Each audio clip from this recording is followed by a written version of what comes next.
안녕하세요. 글로벌 오턴스 최영석입니다. 트럼프 2.0 시대 다양한 의견들이 등장하고 있습니다. 저는 지금까지 항상 무슨 이야기를 할 때 데이터를 근거로 전망을 하거나 또는 생각을 제 분석을 하고 있기 때문에 뇌피셜이라는 의견들이 난무하는 지금의 현 상황에 대해서는 조금 불만이 있습니다.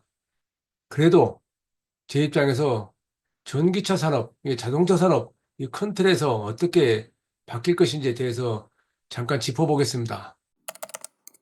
아시다시피 트럼프는 변덕이 심하죠. 그 변덕이 심한 사람이 더 변덕이 심한 일론 머스크하고 지금 힘을 합해서 여러 가지를 하고 있는 분위기입니다. 그래서 미국 내에서는 트럼프, 일론 머스크 공동 정부란 말까지 등장하고 있습니다. 과연 이게 어떤 그 의미가 있는지는 정치적 차원에서 짚어봐야 되겠지만은 자동차 산업 측면에서는 전혀 의도하지 않는, 생각하지 않는 방향으로 흘러갈 가능성이 있다라는 저는 생각 가지고 있습니다. 어쨌든 지금 차분하게 그렇다면 지금 전기차 산업에 미국에서 전기차 산업이 이렇게 주목을 받고 있는 배경부터 하나씩 짚어보겠습니다. 가장 중요한 것은 2022년 8월 달에 발표됐던 인플레이션 감축법이죠. 뭐 몇 가지 다른 것도 있습니다만은 전기차 관련해서 이게 있고요. 그게 이제 2023년 1월 1일부터 시행이 됐습니다. 그때 한국차는 전혀 이 전기차 보조금을 미국 내에서 받을 수 없게 된다는 것이었습니다. 그러니까 원산지 여권을 충족하면서 3,750달러, 그리고 미국산 전기차에 대해서 3,750달러, 그래서 최대 7,500달러의 세액 공제라는 내용이 핵심이었는데, 그때 한국차는 전혀 그런 조건에 해당하지 못한다는 것이 문제였습니다. 그래서 정부는 아무 일 하지 못하고 있을 때 현대자동차 정의선 회장이 미국으로 가서 다양한 방법을 동원해서 리스로 판매된 차에 대해서는 세액 공제를 전액 받을 수 있는 그런 조건을 만들어냈습니다. 그때 이야기가 많았었죠.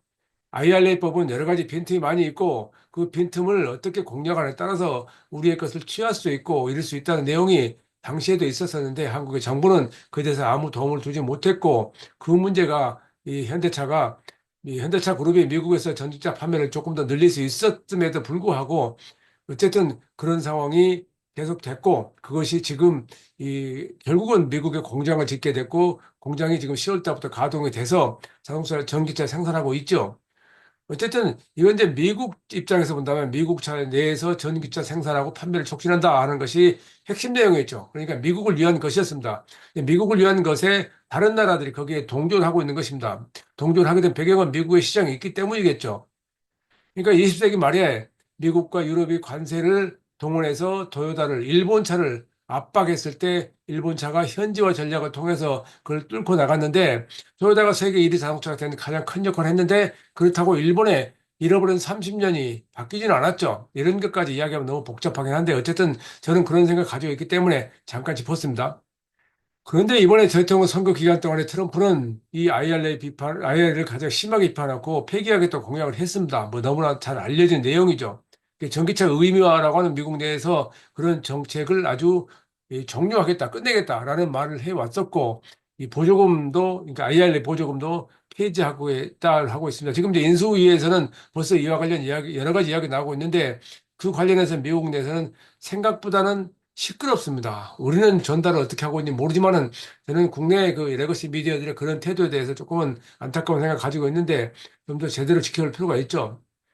일단 어쨌든 이 보조금 폐지가 여기서 생산한 한국에 생산해서 미국으로 수출한 차에 대한 문제가 있겠죠. 우리가 미국에서 판매될 전기차가 미국산 그러니까 미국의 조지아주에 있는 현대 메타 플랜트나 기아 조지아 공장에서 만드는 것만이 아니고 국내에서 만든 것도 미국으로 수출하기 때문에 이 여러 가지 문제가 있을 수가 있고 또 미국 그 현지 생산 거점에 대해서도 어떻게 어떤 반응을 될 때는 알 수가 없습니다. 근데 지금은 여러 가지 뭐 예측들 하고 뭐 미디어에 등장한 것들은 나름대로 본인들의 생각을 반영한 것이겠지만은 미국 내에서는 트럼프가 워낙 변덕이 심하고 그의 장사 속에 의해서 어떤 식으로 정책이 바뀔지는 모른다는 점 때문에 사실은 좀 머리가 아프다 이렇게 말하는 이야기를 저는 제가 아는 친구들한테 많이 듣습니다. 현재 현대차 그룹은 미국 시장에서 전기차에 대해서 굉장히 존재감을 높였죠. 그게 그 뭐 지금은 GM이 다시 2위로 올라섰습니다만은 그 테슬라 다음으로 그 많이 팔리는 전기차 회사이기도 했죠. 근데 이것을 그렇게 간단하게 보면 안 되는데 테슬라하고 그 다른 회사하고 점유율 차이가 너무 크기 때문에 이익이라는 것을 그렇게 단순하게 생각하면 안 되죠. 그 테슬라는 50%가 넘는데 현대차는 10%가 안 되는데 그 이익가 그렇게 큰 의미가 없다고 할 수 있겠죠. 그럼에도 불구하고 레거시 자동차 회사 중에서는 가장 빠른 속도로 전기차 시장에서 존재감을 입증한 것은 분명합니다. 다만 최근에는 GM이 이제 저가 중저가 전기차를 출시하면서 GM의 판매가 빠르게 증가하고 있습니다. 반면에 포드는 아직도 힘을 내고 있지 못하지만은 어쨌든 현 상황이 지속된다면 그리고 미국산 전기차에 대해서 본격적으로 IRA 혜택을 받는다면 미국 시장에서 현대차는 다시 한번 도약을 할 수 있는 그런 기회가 됐는데 만약에 이제 내년에 출범하게 될 트럼프 정권에서 IRA 보조금을 폐지하게 된다면 그렇다면은 이제 가격 경쟁력에서 어떤 입지를 구축할 것이 상당히 중요한 문제죠. 테슬라는 그들의 입장에서 전기차를 폐지하더라도 가격 경쟁력에 문제 없다는 입장을 갖고 있어서 폐지를 지지하는 그런 상황이죠. 어쨌든 지금 현대차는 그 약 7조 원이나 투자해서 메타플랜트라는 이름으로 공장을 건설했는데 건설해서 지금 생산하고 있는데 이게 앞으로 어떻게 될지는 상당히 그 주목을 끌고 있는데 다행히 그래도 현대는 지난 4월 달에 메타플랜트 공장에서 배터리 전기차뿐만 아니고 하이브리드 전기차도 생산하겠다 하는 정책을 발표해서 나름대로 그 대응을 하고 있었다는 걸 알 수가 있습니다. 그러니까 그 이제 트럼프 시대를 예고한 건 아니었겠죠. 지금 전기차 판매가 상승세가 그 생각보다는 빠르지 않은 것을 어, 감안해서 하이브리드 전기차에 동원한다는 것인데 지금은 세계적으로 이건 다 마찬가지입니다.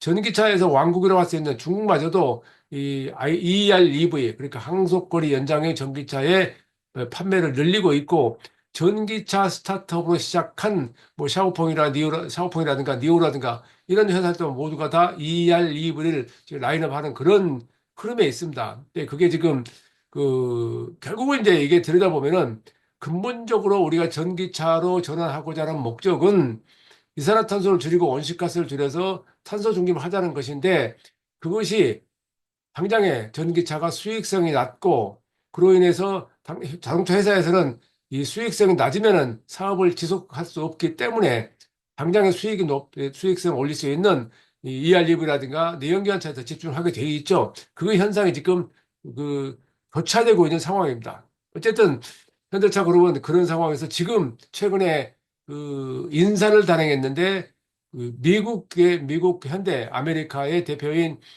호세 무노스 그러니까 스페인 사람인데 그 사람을 현대차 대표이사 사장으로 임명을 했습니다. 그러니까 현대차 역사상 처음으로 외국인이 사장을 맡게 된 거죠. 그리고 그동안 사장을 맡았던 이 장대원 사장은 부회장으로 선택했죠. 그러니까 현대가 그 과거에 부회장이 8명 체제가 있었는데 그 부회장 체제를 없앴다가 다시 부회장 체제로 이제 만들었는데 그만큼 장대원 부회장이 나름대로 그동안 현대차의 전략을 이끌어오는데 공을 했다라고 하는 것을 알 수 있게 한 내용입니다.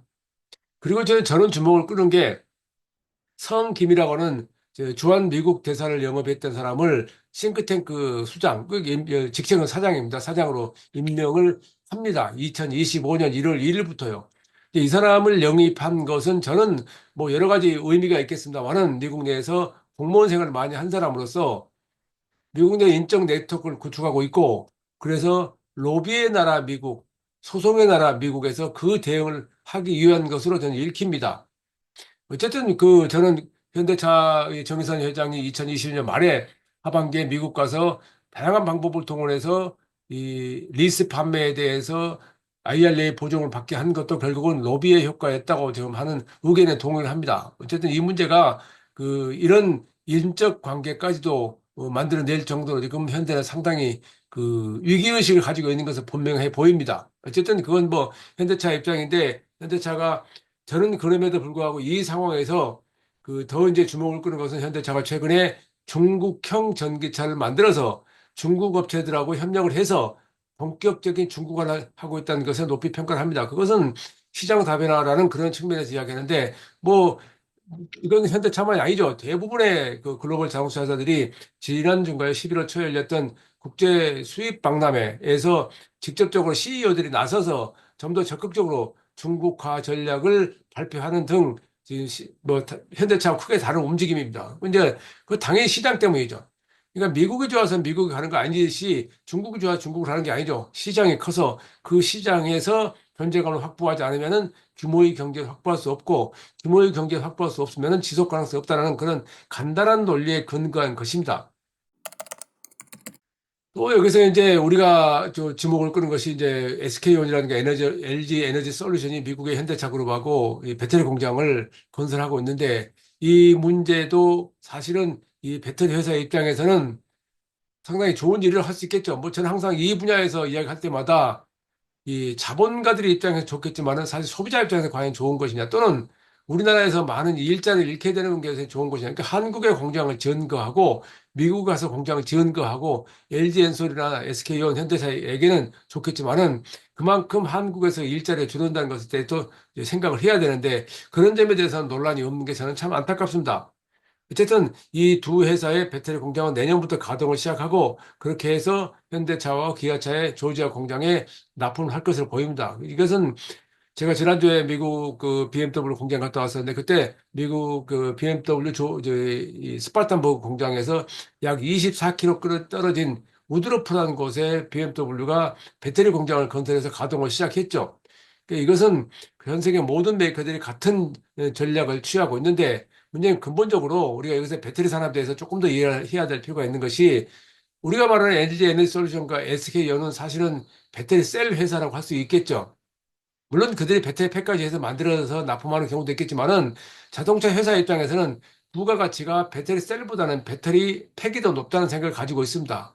그러니까 배터리 셀은 원천 기술이긴 하지만 그걸 제품화해서 차에 탑재를 한다는 것은 다른 기술이라고 하는 것이죠. 그러니까 팩으로 만들어서 그냥 탑재하는 것하고 셀 투 셰시, 셀 투 팩이라고 바디라고 하는 이런 형태의 탑재 기술에서 그들은 많은 부가가치를 만들어내고 그로 인해서 배터리 산업에서 조금이나마 이 비용 절감하겠다는 노력을 하고 있는 현실입니다. 어쨌든 이것들이 서로 이익이 맞아 떨어져야 지속성이 가능성이 있을 텐데 앞으로 그 문제에 대해서 지켜봐야 될 내용이 아닌가 싶습니다.